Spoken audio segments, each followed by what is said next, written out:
ไม่ได้นะโอเคลูกนอนให้สบายนะคะ มันกว้างมากเลยทุกคน มันกว้างมากช่วยมองที่อื่นได้ไหมคะ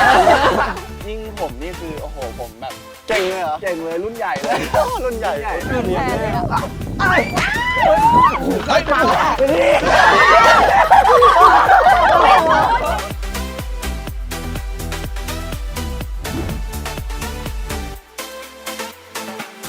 การนิเย่แอมพูเซรั่มพร้อมพลังความเข้มข้นของวิตามินซีและไนอาซินามายด์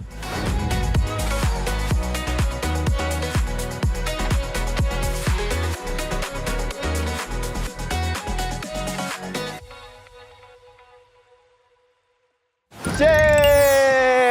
สวัสดีครับสวัสดีทุกคนนะครับผมขอต้อนรับทุกคนเข้าสู่ Armchair Mid Year Party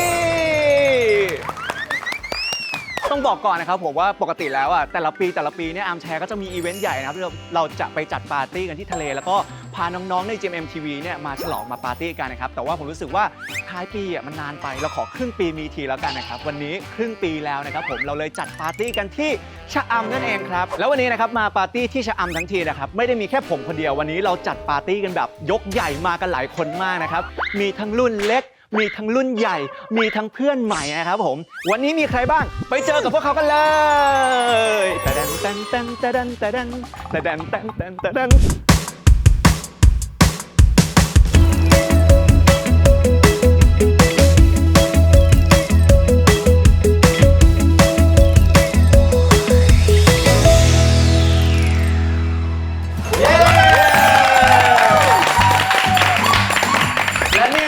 คือแขกรับเชิญนะของ Armchair Mid Year Party ของเราครับแต่ว่าหลายๆคนเนี่ยคงจะสงสัยว่าเอ๊ะแก๊งนี้เนี่ยเขามารวมตัวกันได้ยังไงมันมาได้ยังไงนะเพราะว่าแบบหลายๆคนนะเพื่อนๆก็น่าจะเห็นกันแล้วนะเป็นเด็ก GMMTV นะครับสองคนนี้ก็เล่นคู่กันนะสองคนนี้ก็ประกวดมาด้วยกันถอนตัวเพราะว่ากลัวจะเสียน้ำตานะครับคนนั้นเขาก็เป็นแบบว่าเคยดูผลงานของทุกคน พี่น้องสวนกุหลาบเหมือนกันเหมือนจะดีแล้วแต่พอพูดสวนกุหลาบมาเริ่มแล้ว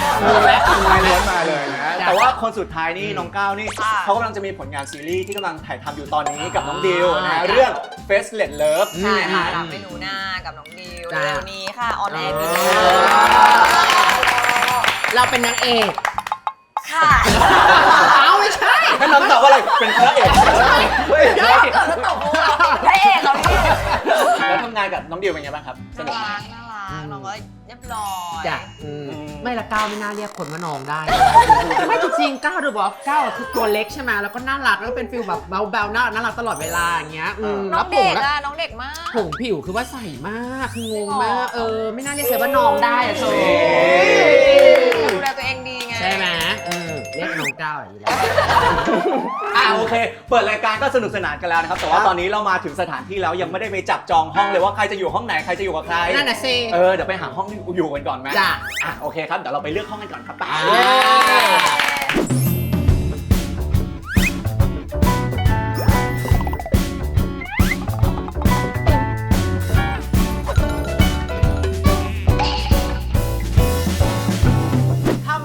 คุณหนูทั้งสองมาเลยจ้านี่ห้องที่เราจะนอนกันคืนนี้หนู2คนนอนคืนก็ได้นะเดี๋ยวพี่นอนบนเตียงได้ค่ะได้ค่ะไม่ได้ตกลงกันไว้แบบนี้หนู2คนนอนบนเตียงแล้วพี่จะนอนไหนอะเดี๋ยวหาเตียงเสริมเตียงอะไรได้น้องก้าวไม่เป็นปัญหาเลยนอนด้วยกันมา3 คนลองไหมลองไม่ได้นะดีเลย3 คนอบอุ่นโอเคลูกนอนให้สบายนะคะรับบทแม่นะคะซีรีส์ต่างๆรับบทแม่นะคะเห็นเขาเอากระเป๋ามาแล้วอวดกระเป๋าเราบ้างใครจะปล่อยให้เธอเป็นดาวคนเดียวนี่กระเป๋าเรามาแล้วในตู้ไม่มีอะไรเลยนะคะมีแค่กระเป๋าอย่างเดียวนี่กระเป๋าหนูโอเคได้เลยก็จะต้องเลยถัดกันเปิดดีกว่ายังไม่ค่อยพีคเท่าไหร่ยังไม่ค่อยพีคชิ้นแรก1 2 3แป๊บนึงกูบอกไม่ค่อยพีคแป๊บนึงด้วยเลยเหรอแม่อย่างอื่นมีเยอะแยะหวีลิปอะไรมันหยิบโตเกียวบานาน่าออกมาเลย อันนี้คืออัน ย เนี้ย กโคนยกโคนไอเทมหลักผู้หญิง อ๋อผมตรงนี้สมมติว่าเขาหนีบเข้าไปแล้วเป็นยกโคน ใช่ อย่างเงี้ยเหร มัน อ จะเป็นเคิร์ฟ ฉันเอาไปคีบของที่ฉันไม่อยากอืม แล้วฉันว่าพี่ผมต่อเหรอ แล้วนี่ผมต่อฉันบอกว่ายังไม่ต้องเอาอย่างที่พีออกมาเธอเอาออกมาเลย หนูเห็นพี่จ๋าซื้อใช่ไหม เอาเลยใช่ไหมเอาเลยใช่ไหมก้าว แม่ไม่ซื้อเองอ่ะ เดี๋ยวนี้เห็นคนเรียบร้อย ไป อย่า จุ๊บ ไป มา ไว้ เหรอ ใจ ไปจุ๊บมา เอาอีกไหมคนละจบแล้วว่าอันที่พีคออกไปแล้วว่าทำไมนะ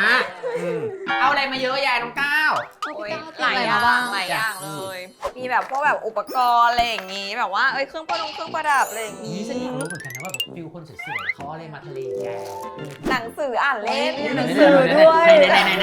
หนังสือที่ อยากเลย ก้าว อันนี้ดีมากพี่ ชีวิตน่ะไม่ต้องพยายามไปซะทุกเรื่องหรอกนะ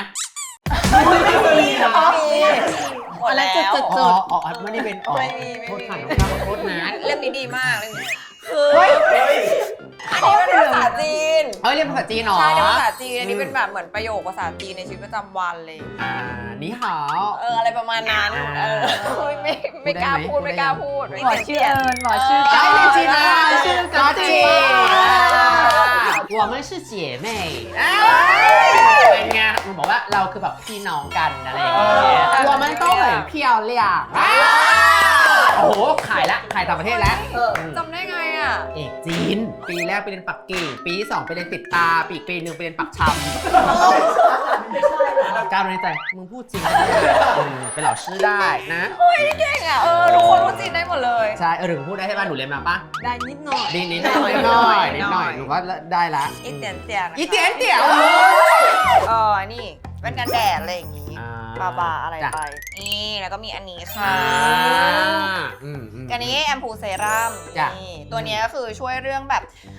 จัดการเรื่องฝ้าแดดนะคะแล้วก็จุดด่างดำเวลามาทะเลอะไรอย่างเงี้ยเวลาแบบเจอ UV เจอแสงแรงๆอย่างเงี้ยอันนี้ต้องพกไว้เลย ช่วยได้สุด ช่วยได้สุดๆเลย อันนี้คือทาได้ทุกวันเลยนะเวิร์น หนูอยากรู้ว่าอันนี้เนี่ยเขาใช้ยังไงทาขั้นตอนไหนอะไรอย่างเงี้ยค่ะ อุ้ยจริงๆอ่ะคือ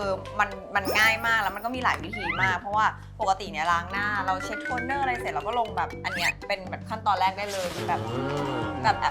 แอพพลายได้เลยแบบอันแรกเลยอะไรอย่างเงี้ยหรือบางทีอย่างเงี้ยมันเป็นบูสเตอร์ที่แบบเหมือนเราสามารถผสมในแบบสกินแคร์ของเราในรูทีนของเราได้ปกติเลยอะไรอย่างเงี้ยสมมติเรามีเซรั่มมีสกินแคร์หรือมีอะไรที่อยู่แล้วอะไรอย่างเงี้ยเราอยากจะใส่พลัสเพิ่มเข้าไปมันก็จะช่วยแบบเหมือนบูสต์เข้าไปอีกอะไรอย่างเงี้ย แล้วนี่พี่ก้าวเนี่ยพกมาตลอดเลยอะค่ะ ใช่เพราะปกติอ่ะเคยแบบเหมือนพกแพ็คเล็กแล้วมันแบบไม่พอคือปกติเราใช้แบบเช้าเย็นอะไรอย่างงี้ใช่ไหมก็เลยรู้สึกว่าอันเนี้ยพกง่ายสบายด้วยมันจะเป็นแบบซองที่แบบอันนั้นแกะให้ดูมันสามารถจริงๆไม่ต้องพกว่าเป็นกล่องก็ได้ก็คือเราสามารถแบบเราคำนวณวันได้เลยว่าไอ้นี่เรามากี่วันอะไรอย่างเงี้ยเราก็เก็บได้อย่างเงี้ย แล้ว1 กล่องมีกี่อันนะคะ 1 กล่องมี12 อันก็คือเช้าเย็น ใช้เช้าอันนึงเย็นอันนึง ใช่ค่ะแล้วแต่สะดวกนะหรือบางทีขี้เกียจก็อันนึงก็ได้เพราะว่าจริงๆมันคือสารสกัดมันแบบอัดแน่นอยู่แล้ว อุ้ยเข้มข้นสุดๆเลย มันเข้มข้นอยู่แล้ว อ๋อนี่ไงหน้ากล่องเขียนว่ามันมีวิตามินซีเข้มข้น แล้วก็มีไนอาซินามายเนี่ย3%เลยอะก็ถึงว่าทำไมพี่ก้าวบอกว่าใช้ได้ทุกวันเลย เพราะว่ามันช่วยลดฝ้ากระจุดด่างดำแล้วก็ปลอบประโลมผิวด้วยใช่ไหมคะ ใช่ โอ้ยพี่ก้าวหนูอยากลองอ่ะหนูขอใช้นะคะ เอาไปเลยของเอาไปใช้เลยเพราะว่านี่พกมาเผื่อเราคำนวณมาแล้วเพราะเรามาไม่กี่วันอันนี้พี่ก็ติเอาไปใช้ได้เลย มันจะมีเหมือนน้องก้าว ขอบคุณนะใช้ก่อนติดใจแล้วซื้อนะจ๊ะ น้องก้าวพกมาเท่าไหร่อ่ะ พกมา พกมา2วันหลังหนูต้องพกมา10 20 30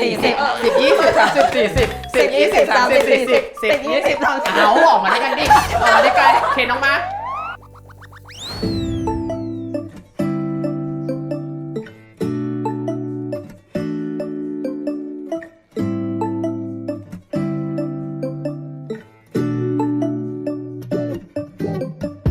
Stay a minute, another minute. Hold on a second, love this moment, yeah. Stay a minute, another minute. Hold on a second, love this moment, yeah. ตอนนี้นะแต่ละคนก็ หาที่หลับที่นอนกันเรียบร้อยแล้ว จับจองเตียงของตัวเองกันเรียบร้อยแล้ว เห็นเขามาหาที่หลับที่นอนบ้างดูว่าฉันต้องไปได้ญาติถามว่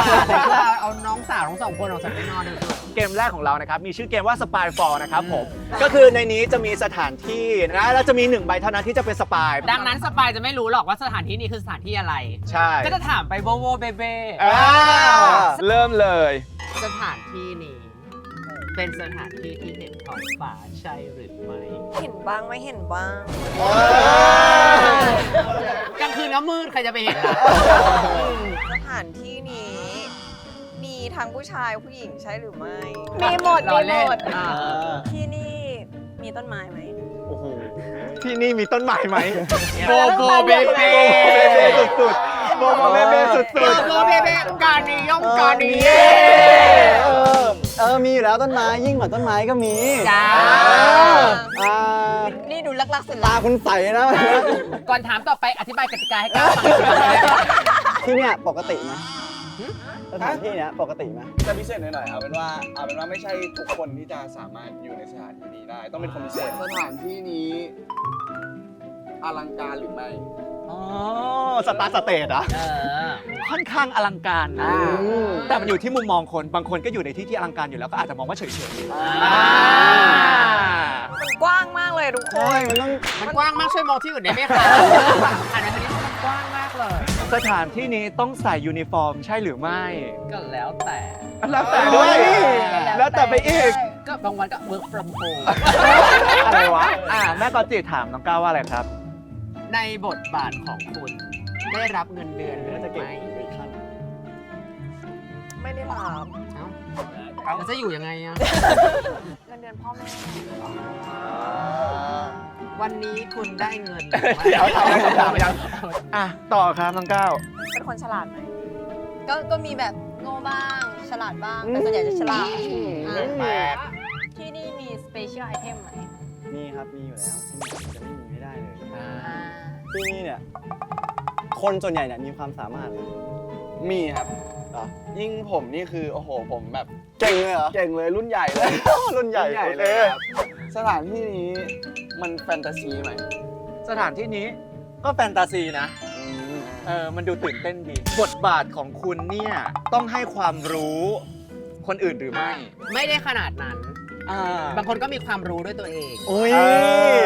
ใครใน 6 คนนี้เป็นสปาย1 2 3 อ้าว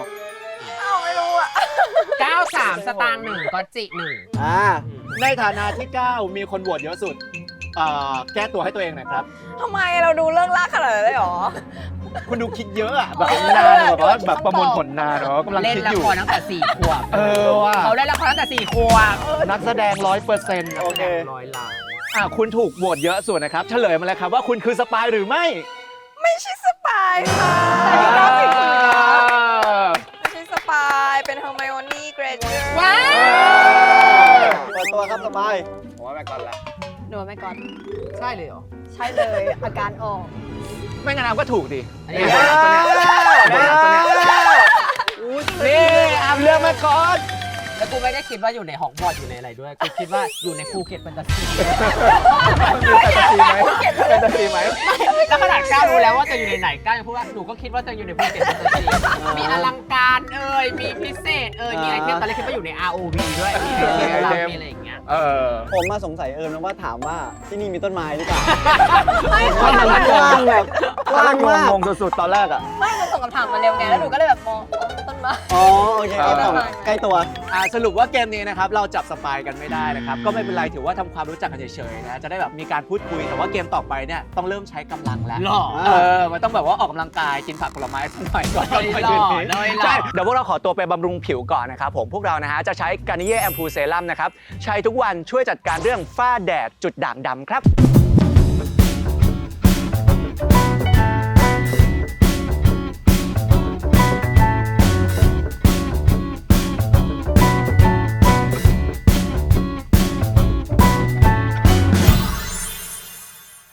ใช้เสร็จแล้วเป็นยังไงกันบ้างคะทุกคน ด หลังจากหนูใช้กันนี้แอมพูเซรั่มเนี่ยหนูรู้สึกว่าซึมซาบไวไม่ทำให้รู้สึกเหนียวเหนอะหนะแล้วก็แต่งหน้าต่อได้สบาย ไม่เนินๆเลยเนินนะโอ้ย ใช่ครับรู้สึกว่าการนี้แอมพูเซรั่มเนี่ยอันนี้สัมผัสบางเบาแล้วก็เข้มข้นมากๆครับ จริงค่ะทุกคนถ้าใครที่แบบโดนป้ายยาไปแล้วอยากจะไปซื้อต่อนะคะ ก็สามารถไปซื้อที่ร้านสะดวกซื้อนะคะ หรือว่าห้างสรรพสินค้าชั้นนำทั่วไปได้เลยค่ะ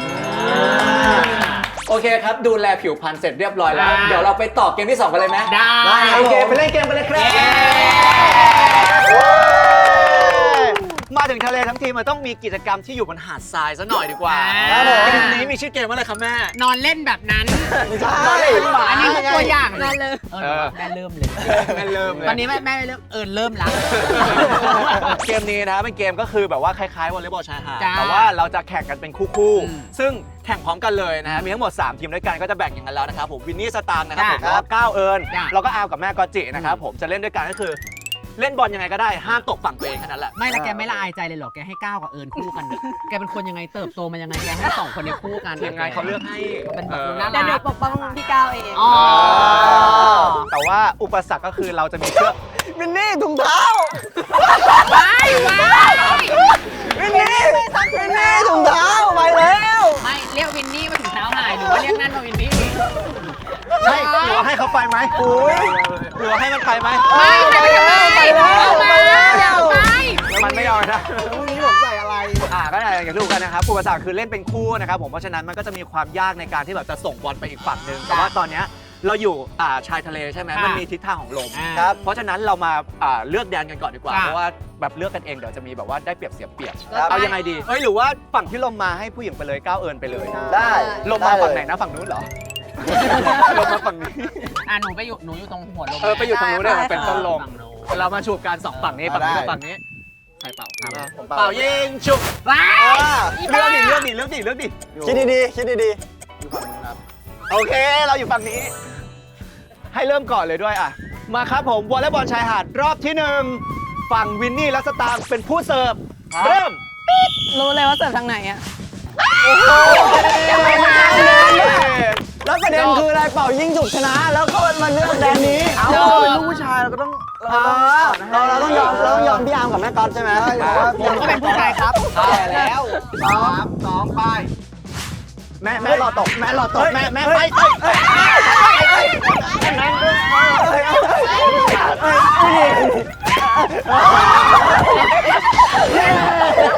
เอาสิได้1 แต้ม ทำไมลมมันมาแต่ทางเราแล้ว รอบที่2วางก้าวปลาและน้องเอิญค่ะ มันแรงแน่ มัน ไม่ต้องโยนแรงนะลมมันแรงมาแล้วแม่ไป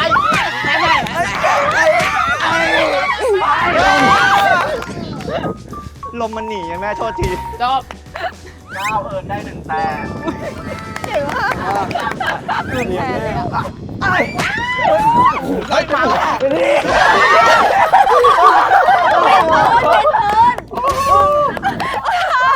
ไม่ละก้าวเอิญคือตีตั๋วมาดูเหรอ เปลี่ยนแดน เปลี่ยนแดน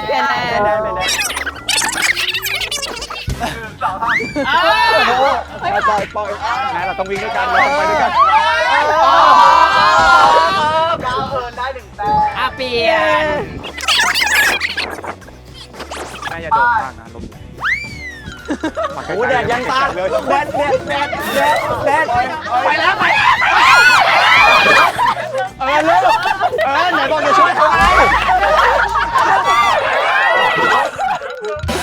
ว้าย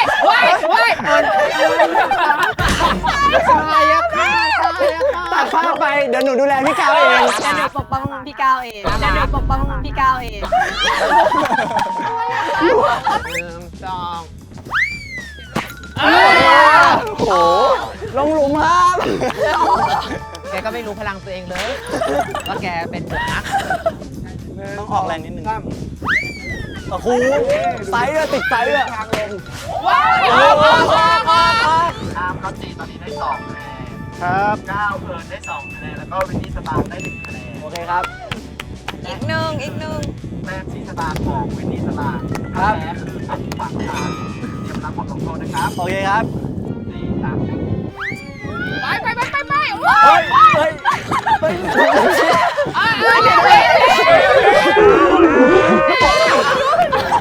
ดึง หนูยังไม่ทันตีเลยอะ ลอยไปเองเย้ เกมเรียกเหงื่อของเราจบไปเรียบร้อยแล้วนะครับผมผลออกมาก็คือคู่ของวินนี่และสตางค์แพ้ไปเดี๋ยวบอกบทลงโทษที่หลังแต่ถามความรู้สึกก่อนเกมนี้เป็นไงบ้าง แกเคยนี่ปะแกเคยขูดหินปูนปะพอขูดเสร็จปุ๊บเขาจะมีขั้นตอนสุดท้ายที่เขาจะเอาเหมือนอะไรไม่รู้มาเคลือบปั่นแบบว่าแล้วก็เหมือนเป็นเฟื่อนๆเขียวหินๆอย่างนั้นอ่ะอันนี้เป็นอย่างนั้นเลย ใช่เลย ใช่เพราะว่าเพื่อนก็คือตีทรายเข้าไม่ได้เข้าฝั่งตรงข้ามเข้าปาก ครับ ค่ะช่วยไหมช่วยพี่ก้าวไหม ช่วยแต่เมื่อกี้มันเข้าตาพอดีไง โอเคก้าว จัง เนี่ ห ย วะไม่ได้ โอ๊ยเอิญอะไรอะคะอะไรอะคะอะไรอะคะก้าวเว้ยเว้ย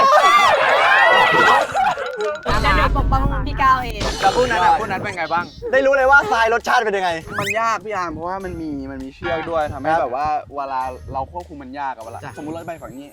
แล้ว ฝั่งนี้ เราต้องไปเป็นคู่ไง อ่า เราต้องไปเป็นคู่ไง เธอไม่ใช่ฉันแล้วจะเป็นใครหาคนที่อยู่ข้างๆเธอมองเมื่อไรเธอก็เจอมันคือฉันใช่ไหม มันอยู่ที่ความสามัคคีไงแสดงว่าตอนนี้คุณยังแบบว่าเชื่อมสัมพันธ์กันไม่มากพอนะ คุณไม่สื่อสาร เอ กั อน ไม่สื่อสาร เลย แต่ไม่เป็นไรเดี๋ยวผ่านคืนนี้ไปเดี๋ยวพรุ่งนี้สื่อสาร พูดอะไร เอาก็ไปทำโทษดีกว่าคนลงโทษก็คือเราต้องเป็นเคยเห็นตุ๊กตาลมหน้าปั๊มปะ เคย แต่ว่าอันนี้คือเรา ทำ จะ ท่ายังไงเอิญตุ๊กตาลมแล้วมือด้วยมือไปไหนอะมือนี่เลย แต่ว่าเราจะเป็นตุ๊กตาลมมนุษย์ก็คือ จ้ะ เราจะฝังขาเข้าไปในทรายแล้วก็ให้เพื่อนเนี่ยผลักไปผลักมา ดอกไปแดกมาดอกไปแดกมา ครับเดี๋ยวเราไปทำโทษวินนี่สตางค์ครับ เย้ ถึงเวลาลงโทษแล้วครับและนี่คือบทลงโทษของเรา เย้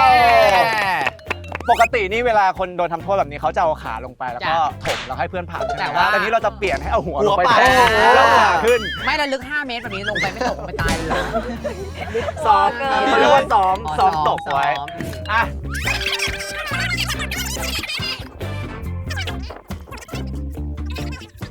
กฎข้อเดียวของเราก็คือทำตัวแบบว่าไม่มีกระดูก โอเคครับเดี๋ยวถอดออกกันนะแป๊บนึง เฮ้ยพร้อมแล้วไปเลยเฮ้ย โอ้โหเบาสุดๆเบาสุดๆเบาสุดๆมาช่วยกันด้วย หยุดค่ะหยุดพี่เสียงกระดูกใครไม่รู้เคาะเมื่อกี้พี่เสียงกระดูกกอจริงๆกระดูกใคร ไม่รู้ อุ้ย ได้อยู่ปะ ได้ ขึ้นไปเองขึ้นไปเองขึ้นไปเองไปเองไปทางด้านนี้บ้างอุ้ย สนุกใหญ่เลย พวกนี้เดินไม่ได้นะเดินไว้ก่อนนะพร้อม1 2 3ไป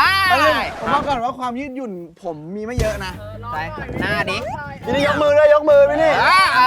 แล้วเหมือน สนุกเลยนี่ นี่ทำได้ดีทำได้ดีนี่ทำดีทำดีการแสดง อันนี้คือการแสดง โอ้โห นี่ก้าวนะดูเอิญนะ จับเสื้อ เซ็กซี่เลยดีขอโทษ เรามีอะไรในใจหรือเปล่า ไม่มีสนุก ไม่มีสนุก พอใจแล้ว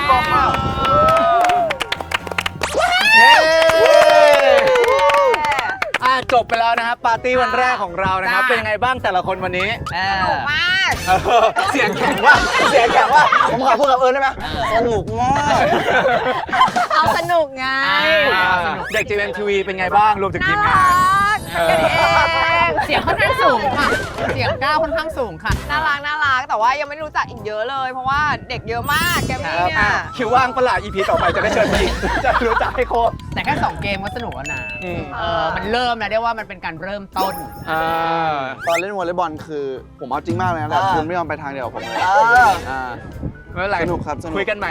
คืนนี้ ครับจ้า น้องเอิญน้องเอิญ ก็สนุกค่ะแบบว่าตอนเล่น ที่ได้ผักผมกับบินนี่ ไม่ก็สนุกอะไรเงี้ยแม่ก็จิก็ตลกพี่ก้าวก็สวยมาก นี่พูดได้กับพี่ก้าวหน่อยเพราะได้มาเจอไอดอลของเราเนี่ยเขาเขินตลอดเลยนะแต่อยู่บนรถตู้แล้วเขาเขินมากโอเคงั้นสุดท้ายเดี๋ยวให้ก้าวฝากผลงานหน่อยครับ ฝากเฟซเลิฟนะคะ รักไม่รู้หน้านะคะทางช่อง GMM นะคะ แล้วก็กันเย่ค่ะ M พูเซรั่มนะคะ ก็ฝากไปใช้กันเยอะๆนะคะ จะบอกว่าอันนี้คือจัดการเรื่องฝ้าแดดนะคะ แล้วก็จุดด่างดำนะคะ ได้หายเกลี้ยงแน่นอนค่ะ สุดยอดไปเลย เหมาะกับวันนี้สุดๆ เพราะเราเล่นกิจกรรมกลางแจ้งตลอดเลย ใช่ กลางคืนนี้ก็จัดการนะฮะ ใช่ ทา ค่ะ กันเย่นะฮะแอมพูเซรั่มนะครับ โอเคครับวันนี้ก็สนุกสนานมากๆนะครับขอบคุณนะแขกรับเชิญของเราทุกๆคนนะครับผมแต่ว่าบางส่วนจะยังมีอยู่ต่อแต่ว่าน้องก้าวอาจจะต้องกลับก่อนติดงานยังไงก็ฝากนะน้องน่ารักมากนะครับขอบคุณที่มาวันนี้นะครับ รอบหน้า ขอบคุณมากครับ แต่ก้าวบอกว่าติดงานอ่ะไม่ได้บอกตั้งแต่แรกนะ ที่บอกเมื่อกี้เหรอ ไม่พอเห็นพวกเราอ่ะดูท่าไม่ดีละอยู่กับอีพวกนี้ไม่ได้ละ ติดงานเลย ขอโทษนะคะติดงานเข้าเลยงานเข้าเลย ไม่เป็นไรนะเดี๋ยวก้าวกลับก่อนแต่ว่าเราจะมีตัวจี๊ดมาอีกคนห จ้ะ นึ่งขอบคุณผู้สนับสนุนใจดีของเราด้วยนะครับผมขอขอบคุณการนิเย่แอมพูเซรั่มครับขอบคุณครับโอเค วันนี้พวกเราทุกคนไปแล้วนะครับผมเจอกันใหม่นะคะสวัสดีครับ สวัสดีค่ะใครไม่เย่กานิเย่